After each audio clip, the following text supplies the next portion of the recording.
welcome back you guys. So tonight we're going to be working on an M&P 2.0 40 model, and this is going to be something that we have not done before. It's going to be a little bit unique to you guys, and I'm looking forward to doing this. So let me tell you exactly what we're going to be doing so you have a better understanding of exactly what you're watching. So one of the things that we're going to be doing is we're going to be cutting this for a Vortex Venom, and we're not going to be adding the dovetail back to the slide in the rear.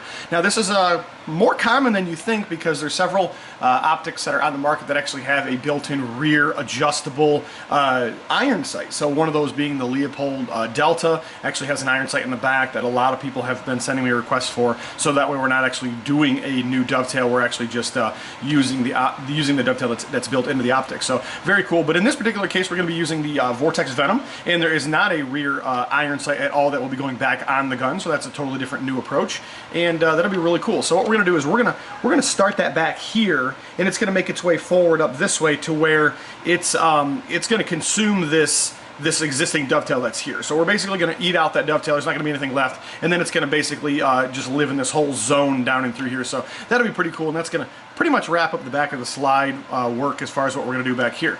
Now on the front, recently you guys have seen me do a lot of Glock 19s with the Raptor cuts, the 4 on each side, and then of course there's 4 on this side. We will be doing that pattern on this 2.0. I'm really excited to see how this turns out because I really like the way in which I do the Raptor cut. I do them at a specific angle with a specific cutter at a certain depth, and it yields a very pleasing overall appearance. So I'm just really happy with the way that comes out, and I know we're going to be pleased with the way it's going to come out on here, so we're going to be transitioning that pattern over to the 2.0. Very eager to see exactly how that comes out because I have not done one of those yet to date, so looking forward to that.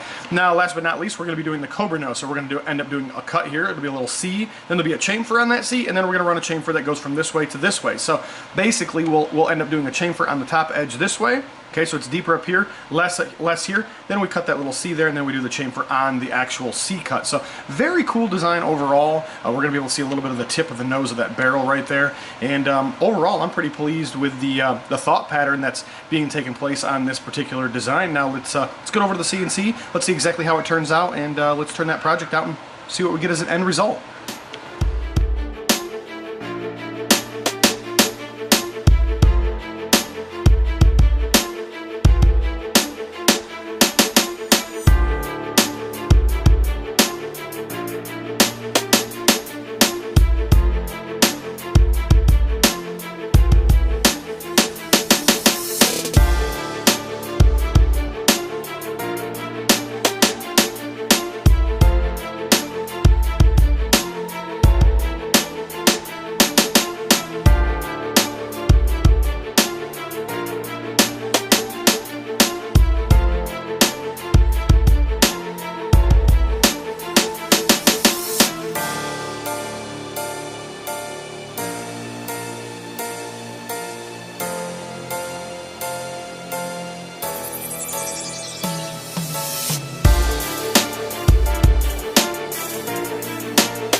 Well guys, I am extremely pleased with the way this came out in the end. Now this is obviously something that we've done before on several of the Glocks, but this is new to having done that to any of the M&Ps. I'm really pleased with the way that came out. It looks really, really nice overall. Now I went ahead and added my frame obviously my Vortex Venom and my knurled barrel, just to kind of give you guys that overall completed appearance. Now, we ended up going with the graphite black as our color of choice. It's a really good option if you just want to get back to that factory look, and it's not too, you know, glossy or anything like that. It's really kind of silky. As you kind of feel it, it ends up being one of those things that's really kind of almost like a soft tone.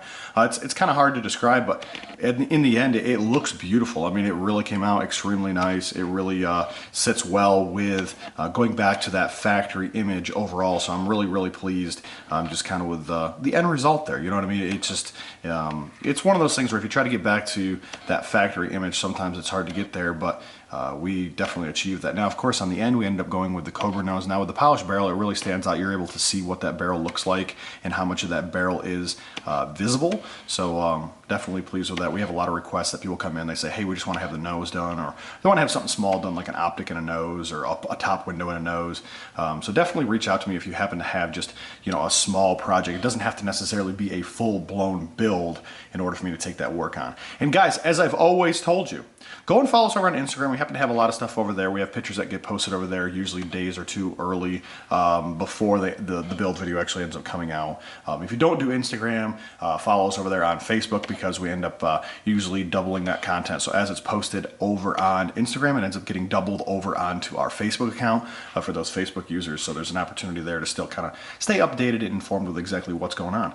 And always feel free to go to the webpage, go to the contacts tab, fill that form out, send us exactly what your thoughts are, what your pattern is, what you have as far as a vision, and let's execute it. Let's put something together, let's build it.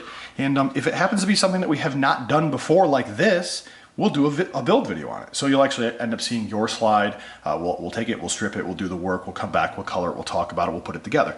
So it's a real cool opportunity not only to have something done, but also to have, you know, kind of a personalized touch to it, because it's yours. You know what I mean? It ends up being your build, which is a little bit different than just kind of sending your slide in to a company. You don't really hear from them. You don't really know what's going on. Then all of a sudden, like 6 or 8 weeks later, you happen to get it back. So this is kind of just one of those extra layers of personalized, I guess, just one of those kind of special touches between you and I, where we actually can work on something together. We can actually see it together, and as it unfolds, we get to, you know, view that content. So it's just kind of what I do for my customers. I just try to, you know, keep it on a personal base level, not necessarily a big end manufacturing level where you're just another number. So I hope to never get there. I hope to always continuously work with people individually, instead of just having you be an invoice number. I just don't want to do that. So I like dealing with people. I think they're people are pretty cool. You know what I mean? They all have a different opinion. They all have a different idea. And sometimes we turn out some really cool things based off of people's personal opinions and of what they would like to see and what their vision is. So guys, always feel free to reach out to me if you have any questions about anything, and have a good one.